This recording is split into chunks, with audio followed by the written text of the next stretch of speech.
और इस वक्त बीजेपी की ओर से की जा रही है प्रेस कॉन्फ्रेंस, सुनिए क्या कुछ कहा जा रहा है। मोदी समाज के लोगों ने बहुत पीड़ादायक पाया और वहां केस हुआ। पटना में सुशील मोदी ने केस किया हुआ है, वहां भी कार्रवाई चल रही है। तो ये बात मैं पहली बात कहना चाहूंगा।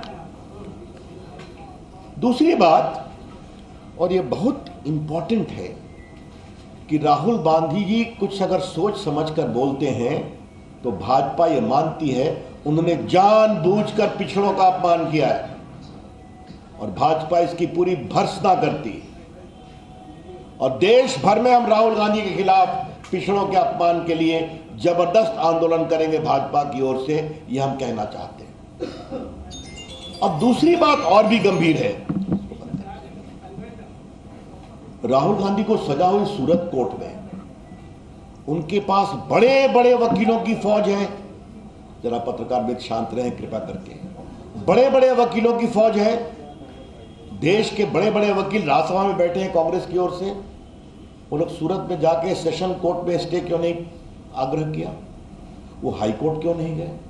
वो सुप्रीम कोर्ट क्यों नहीं गए? यही कांग्रेस के प्रवक्ता पवन खेड़ा का मामला था। दिल्ली हवाई अड्डे पर कुछ हुआ जहां उन्होंने कहा था मोदी तेरी खबर खुदेगी और बहुत कुछ कहा था, तो 1 घंटे में सुप्रीम कोर्ट से वो स्टे ले आए। तो कांग्रेस की वो फौज राहुल गांधी पर खामोश क्यों थी? भाजपा ये सवाल उठाना चाहती है। राहुल गांधी अकेले नहीं है, 32 लोगों को डिस्क्वालीफाई किया गया है देश भर में। उसमें 6 भाजपा के लोग भी डिस्क्वालीफाई हुए हैं, सजा हुई, डिस्क्वालीफाई हो गए। उसमें अखिलेश सिंह की पार्टी के हैं, उसमें लेफ्ट के लोग हैं, उसमें कांग्रेस के लोग हैं। बिहार में लालू प्रसाद जी डिस्क्वालीफाई हुए, जयललिता जी डिस्क्वालीफाई हुई। अभी जो मोकामा का बाई इलेक्शन हुआ था वो तो सजा के बाद ही डिस्क्वालीफाई हुए थे। जब देश का कानून है कि आपको 2 साल की सजा होगी तो आप तुरंत डिस्क्वालीफाई हो जाएंगे अगर आपके कन्विक्शन को कोर्ट स्टे नहीं करता। उसमें कोई विवेक नहीं है, सुप्रीम कोर्ट कह चुका है दिल्ली थॉमस के केस में। तो राहुल गांधी की पार्टी की तरफ से उनको कोर्ट से स्टे दिलाने की कोशिश क्यों नहीं हुई? भाजपा ये कोशिश करना चाहती है। क्या नाखून कटाकर शहीद होने की कोशिश कर रहे हैं? हमारा स्पष्ट आरोप है जानबूझकर ये नहीं किया गया ताकि कर्नाटक के चुनाव में राहुल गांधी के प्रकरण को भुनाया जाए। और ऐसा संकेत उनकी बहन के साथ साथ बाकी लोगों ने भी कहा है। ये बात हम स्पष्ट कहना चाहते हैं। इसलिए जो पूरा प्रकरण है आज का प्रेस कॉन्फ्रेंस, ये सब कुछ एक सोची समझी रणनीति है कि राहुल गांधी को एक बलिदानी बताओ और कर्नाटका में इसका लाभ लो। या फिर तीसरी बात है, क्या कांग्रेस के अंदर कुछ अंदरूनी पॉलिटिक्स चल रही है? राहुल को कांग्रेस से हटाओ और कांग्रेस बचाओ, इसका जवाब तो कांग्रेस को देना पड़ेगा। इसलिए मैं फिर कहता हूं कि राहुल गांधी जी, आपके कन्विक्शन के बाद आपके यहां बड़े बड़े देश के नामी गिरामी वकीलों की फौज है, उन्होंने स्टे की कोशिश क्यों नहीं की? और क्या राहुल गांधी जी आपके लिए अलग कानून बनेगा क्या? 32 लोग डिस्क्वालीफाई हुए तो बाई इलेक्शन हुआ, तो आपके लिए क्या अलग कानून बनेगा क्या? उसकी पूरी सूची मैं चर्चा कर चुका हूं, आपको अभी मैंने कुछ संकेत दिए। आज राहुल गांधी ने फिर झूठ बोला। क्या बोला? कि मैंने लंदन में कुछ नहीं कहा था। आज मैंने इस पर दिल्ली में प्रेस किया था। वो जैसे ही हारते हैं तो विदेश में जाकर भारत के लोकतंत्र का विलाप करते हैं। राहुल गांधी की पॉलिटिक्स बहुत सीधी है। हमको जनता वोट देगी, लोकतंत्र ठीक है। हम हारेंगे, लोकतंत्र खराब है। हम जीतेंगे, चुनाव आयोग ठीक है। हम हारेंगे, चुनाव आयोग खराब है। अगर हमारे पक्ष में न्यायालय ने फैसला किया, न्यायालय निष्पक्ष है। अगर नहीं आया तो न्यायालय कमजोर है। ये उनकी रणनीति है। अभी वो हारे नागालैंड में, हारे त्रिपुरा में, हारे मिजोरम में, और सब अल्पसंख्यक बहुल इलाके हैं। तो लंदन में जाके बोला। आज उन्होंने क्या कहा? हमने कुछ नहीं कहा है ऐसा कि अमेरिका और यूरोप को इसके बारे में विचार करना चाहिए। राहुल गांधी ने आज फिर झूठ बोला है। इसे राहुल गांधी ने लंदन में क्या कहा है आपको हम सुनाना चाहते हैं। सुनाओ। ऐसे पकड़ लिया।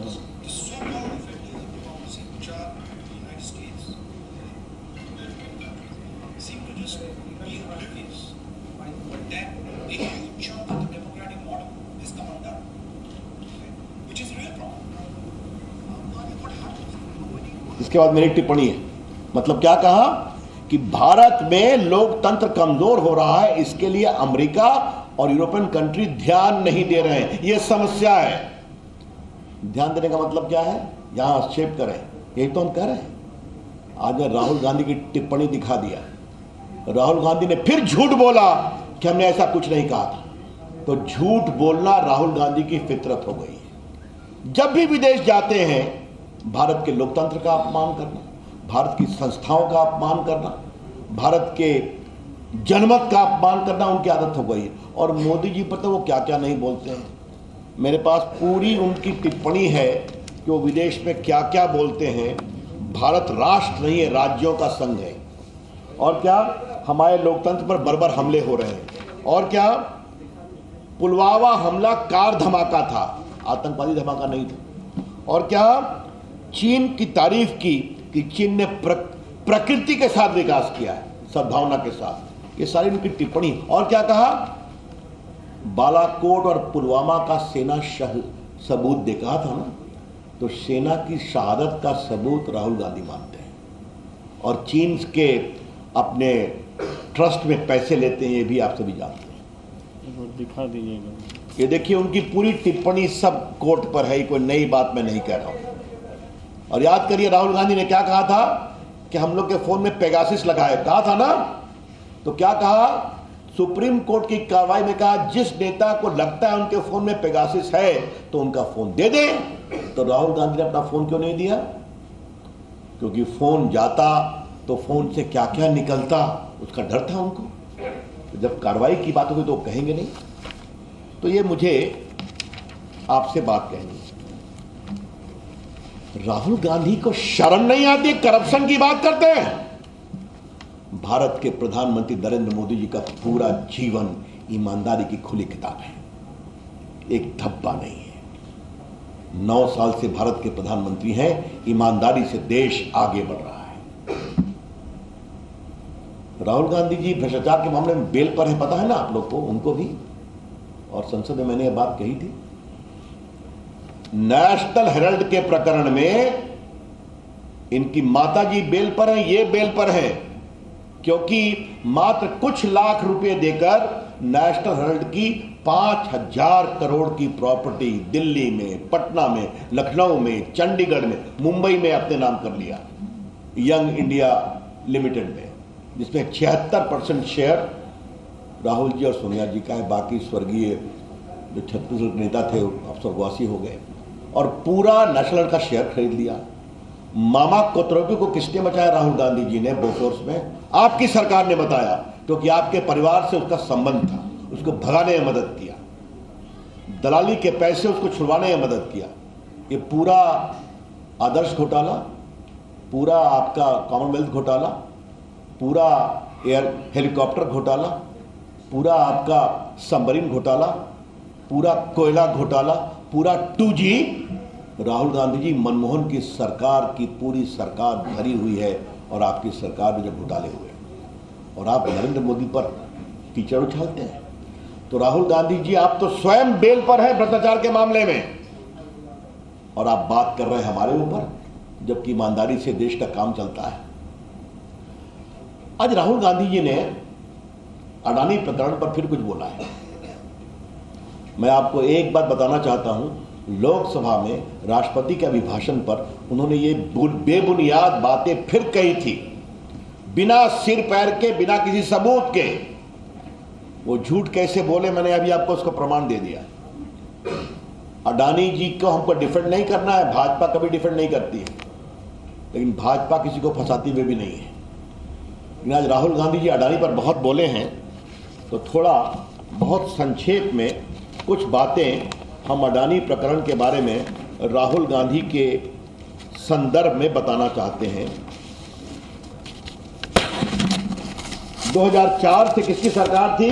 मनमोहन सिंह की सरकार। किसके खंबे पर खड़ी थी? राहुल गांधी के खंबे पर। 2008 में यूपीए रूल में अडानी ग्रुप ने बुनियो कोल माइन इंडोनेशिया में खरीदा था। तो क्या मनमोहन सिंह गए थे राहुल गांधी की? आप गए थे। 2010 में यूपीए रूल में कार्माइकल माइन ऑस्ट्रेलिया में अडानी ग्रुप ने खरीदा था। तो क्या मनमोहन सिंह गए थे? 2010 में यूपीए रूल में अडानी ने 1.6 बिलियन डॉलर इंडोनेशियन गवर्नमेंट में रेल और इंफ्रास्ट्रक्चर के लिए घोषणा किया था। और 2011 में यूपीए रूल में अडानी ने Galilei mine Abbott point port Australia में खरीदा था। तो ये तो आपकी सरकार में हो रहा था। तो क्या वो बार बार आपके लोग जा रहे थे क्या साथ में? और सुनिए, उनकी सरकार में और क्या क्या हुआ है तो मैं आपको बताना चाहता हूं कि 65,000 करोड़ का पूंजी निवेश अडानी ग्रुप राजस्थान में कर रहा है, 15,000 करोड़ का बंगाल में कर रहा है, और उसकी माइन को एक्सटेंशन मिला है छत्तीसगढ़ में 2022 में उनकी कांग्रेस सरकार में, और केरला में भी हो रहा है। तो देश के व्यापारी देश के लिए काम करें, अच्छी बात है। तो आपके यहां कैसे राजस्थान में 65,000 करोड़ अडानी लगा रहे हैं आपकी सरकार में? ये कौन सी बात है? तो झूठ बोलना, बेबुनियाद आरोप लगाना राहुल गांधी की फितरत है। याद करिए, राफेल के मामले में चौकीदार चोर कहा था ना, और बाद में सुप्रीम कोर्ट ने जब डांट लगाई तो उन्हें माफी मांगा, और 10 साल तक भारत के वायुसेना के लिए मारक हवाई जहाज वायुसेना के बार बार कहने के बावजूद नहीं दिया गया, क्योंकि कट और कमीशन नहीं मिला था। बाद में मोदी जी आए तो पहले साल में ही आज राफेल गर्जना करता हुआ भारत को सुरक्षित रख रहा है। तो ये तो सीधी सी बात है। तो कांग्रेस के बारे में मैं कहूंगा, कांग्रेस पार्टी का परिचय राहुल गांधी क्या है? 4: कट, कमीशन, करप्शन, कांग्रेस। फिर मैं रिपीट करता हूं, कांग्रेस पार्टी का 4C: cut, commission, corruption, Congress. और ये राहुल गांधी जी, नरेंद्र मोदी ऐसे महान शक्तिशाली नेता के बारे में इस तरह की बेबुनियाद टिप्पणी करते हैं, जिसके कारण भारत दुनिया की 5वीं इकॉनमी बन गया, जो दुनिया के सबसे लोकप्रिय नेता है, जो देश के 80 करोड़ गरीबों को खाना खिलाते हैं, जिसकी राज में गरीब खुश है, देश सुरक्षित है, और भारत विकसित भी हो रहा है। तो समस्या मित्रों, अंतिम बात मैं कहूंगा क्या है? राहुल गांधी की समस्या यही है कि उनको वोट नहीं मिलता। तो संजय बाबू, उनको वोट नहीं मिलता तो हम लोग क्या करें? अब आप ही बता दीजिए, क्या हम लोग जनता से उनके लिए वोट मांगे? बार बार जाते हैं, हार जाते हैं, मुश्किल से हिमाचल में निकल पाए, 14 हारे, 19 हारे, अभी मेघालय हारे, त्रिपुरा हारे, नागालैंड हारे, कर्नाटक भी हारेंगे, और 24 में देश भी हारेंगे। राहुल गांधी ये नहीं समझते कि देश आज कांग्रेस पार्टी की नीति से उब चुका है। तो अब क्या बोलते हैं? मेरे अगले भाषण से मोदी जी डर जाएंगे। संजय बाबू पहले अपनी आंख से डराते थे ना, कि हमसे आंख नहीं मिलाएंगे मोदी जी, याद है ना? तो हमने कहा हमारे नेता मोदी जी को छोड़ दीजिए, राहुल गांधी जी, संसद में हम लोग भी बैठते हैं, हम लोग से आंख मिला लीजिए, जरा हम ही आपका जवाब दे दें। तो आंख तो मिलती नहीं। अब मोदी जी कह रहे हैं मोदी जी मेरे अगले भाषण से डर जाएंगे। क्या क्या बातें। आज फिर उन्होंने श्रीलंका की बात कही है। श्रीलंका ने पूरे अडानी प्रकरण पर जवाब दे दिया, मेरे पास सारे उनके ट्वीट्स हैं राष्ट्रपति के, सबके। ये बिल्कुल गलत बात है। तो झूठ बोलना, बेबुनियाद आरोप लगाना, बस एक ही है कि हमारे पिताजी प्रधानमंत्री, हमारी दादी जी प्रधानमंत्री, हमारे परदादा जी प्रधानमंत्री, और भारत के प्रधानमंत्री का एकमात्र पट्टा तो भगवान ने मेरे लिए दिया है, जनता में वोट क्यों नहीं देती? समस्या यही है। तो राहुल गांधी जी, आपको वोट और नहीं मिलेगा। इस तरह की बेबुनियाद बात करना बंद करिए। अंत में यही कहूंगा, राहुल गांधी ने देश के पिछड़ों का अपमान किया है, और आज फिर कहा जानबूझकर वो बोलते हैं, सोच समझकर बोलते हैं। तो मतलब सोच समझकर देश के पिछड़ों का अपमान किया है। भारतीय जनता पार्टी इसको बहुत ही एक गंभीर विषय बनाएगी और देश में इसका विरोध करेगी। धन्यवाद। I am open two questions now. Sir, जिस तरीके से डिफेमेशन का केस में उनको सजा मिला है, तो मोदी जी ने भी सोनिया गांधी को लेकर कांग्रेस विधवा जबकि गाय जैसे शब्दों का इस्तेमाल किया है, तो ये भी डिफेमेशन में आएगा। अब मेरे पास